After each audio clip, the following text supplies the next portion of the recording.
Hey there, fenirob here with my friend Jess. Jess is drunk, and I call this Conversations with Jess.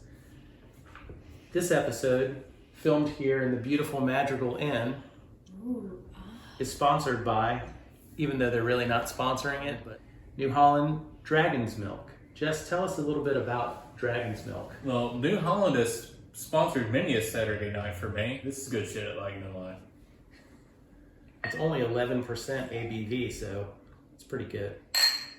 I thought for this conversation we talk about something that I know is kind of near and dear to your heart, but also I know that you're wrong, and I just wanted to get your thoughts about this. In today's episode, I want to talk about why you think Fury of Dracula is not a good game when clearly it's a classic. All right, well, here's the deal. I love hidden movement games. I love Whitehall, even though I'm no good at it. Right. I love Whitechapel, even though I'm no good at it. Right. I love Specter Ops. I'm weirdly good at that one, which is odd because I'm not good at the other ones. Fury of Dracula, I've played it 3 times now, and I've not enjoyed it any of the times. I keep wanting to love it because it's about fighting Dracula. Who doesn't love fighting Dracula? But Fury of Dracula, it just keeps eluding me. But why? Well, one game I played, and Dracula, through a weird fluke of the rules, got trapped in Ireland. Wasn't that second edition? That was second edition. It's my understanding they have fixed that particular fluke.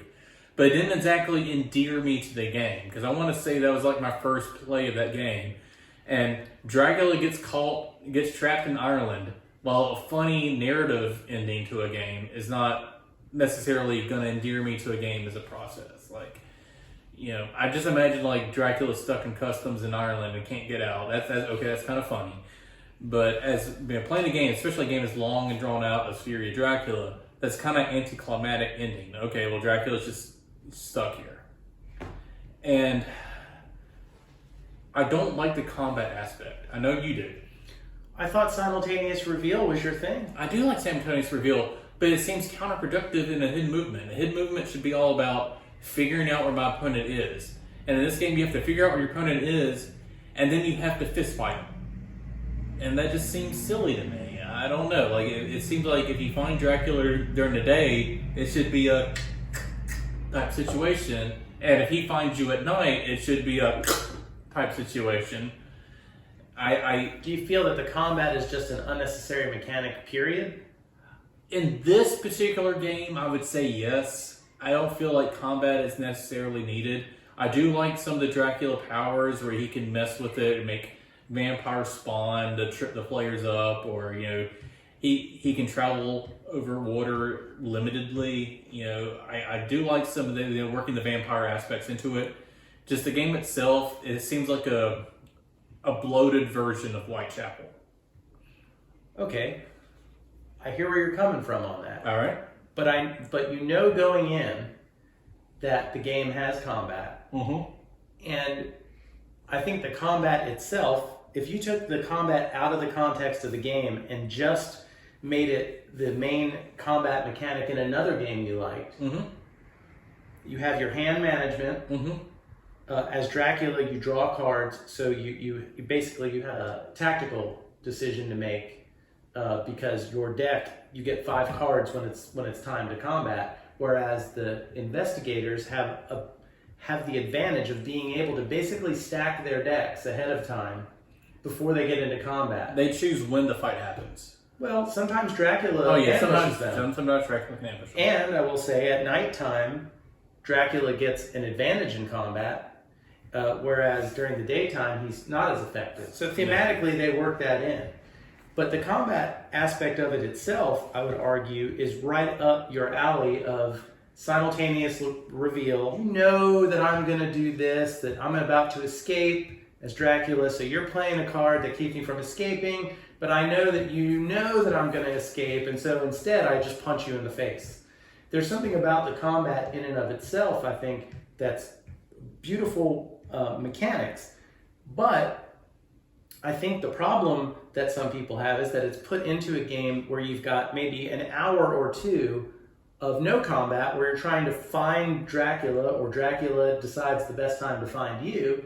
And then when the combat happens, you're like, now I got to spend another 15 or 20 minutes fighting.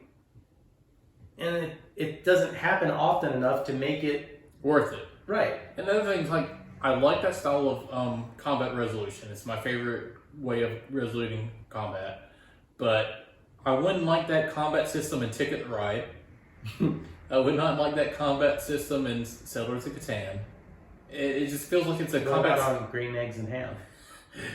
It just feels like a combat system for a different game.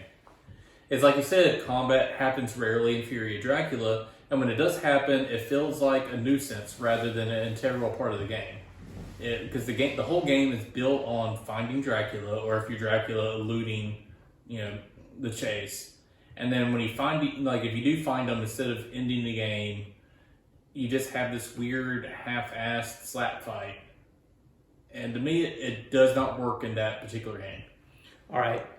Another counterpoint when it comes to that, because I happen to think it's a great game, although it's a game that it's sort of like Twilight Imperium, in that when you're playing a game that day, that's the game you're playing. You know it's going to be the game you're playing. Thinking you can play that game in 2 or 3 hours is doing it a disservice. To me, it's a 4 to 5 hour game if everybody's playing correctly, I think. I could be wrong. I've played it, I think, 4 times now. I've always been Dracula in person, and I've played it. There's a new app version of it. And in real life. The app version of it that just came out recently, I played as the investigators, and I crushed Dracula because from so many times playing it as Dracula, I see all the things that my hard-headed friends / opponents do that completely defeat the purpose of being the hunters. They don't work together. They want to fight Dracula on their own, or they leave themselves vulnerable to being fought by Dracula alone. And I would argue that fighting Dracula by yourself is the easiest way to give Dracula extra points for no good reason. The game is designed for the investigators to spend some time putting Dracula in a general area, then comparing their items that they've acquired to put the best people in the best position to succeed. Mina having all of the weapons is no good since she's already bitten once. You want that Texan with the Bowie knife. Right, exactly. That's what the game gives you the opportunity to set yourself up for success, but if you don't take it, it punishes you in that, and I like that about it. And if I were the investigators, I would be working together to try to actually set it up so that everyone, for the most part, has a chance that once Dracula is found, you can get to his spot. Because one of the great things about the fighting mechanic in the game is that if you have 2 investigators, or hunters, I guess, against Dracula, Dracula only can attack one of them. The other person gets free hits, just can sit there wailing on Dracula, which is how you defeat him. He only has like 15 hit points. So I think that it's not the game's fault at times that it gets a bad rap from people like you that the game doesn't do what it's supposed to do. I think it's one of those things where if you're incongruent with what the game is designed for, you're going to have a bad time, and you're going to spend 5 hours doing it, which makes it somehow even worse. All right, I will continue to argue so you can have an episode. Yeah. But I will make this caveat to you. If you set up a Fury of Dracula day as like the only game we play, I will play with you and give it another shot. I will give it a fair shot. It's agreed upon.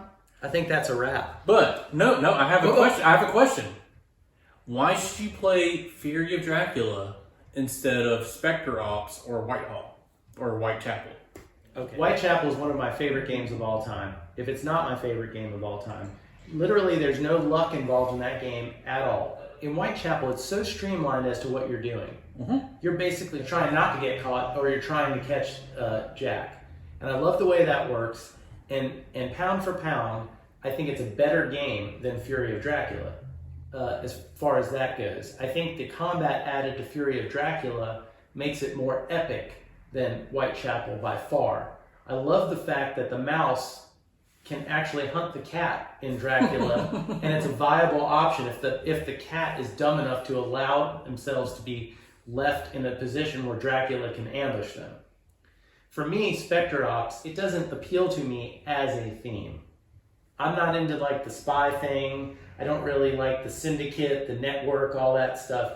There's something visceral, I think is the word, about Jack the Ripper going around doing horrible things in the secrets of the back streets of Whitechapel and trying not to get caught. And Dracula is about as thematic as it gets. I'm going around planting vampires in places I visit and hoping that they mature so that my influence can spread exponentially around Europe. I love that. I mean, that's why it's a classic book. In Specter Ops, there's no books. One game of Specter Ops you played with me where we had that little kid with us that you wanted to murder. Oh, maybe so. Maybe try it again without that kid. If I agree to play Specter Ops again, you might consider playing Fury of Dracula on a different day. Yeah, on a different day, definitely. Like, again, I want to give Fury of Dracula its true due. You say it's a full day game, I'm willing to make that commitment. If you're willing to try Specter Ops again. Deal. Throughout the ages, Dragon's Milk has been a term used to celebrate potent ales and elixirs worthy of celebration, a reward at the end of a journey. Our signature stout carries on that tradition today. Roasted malt.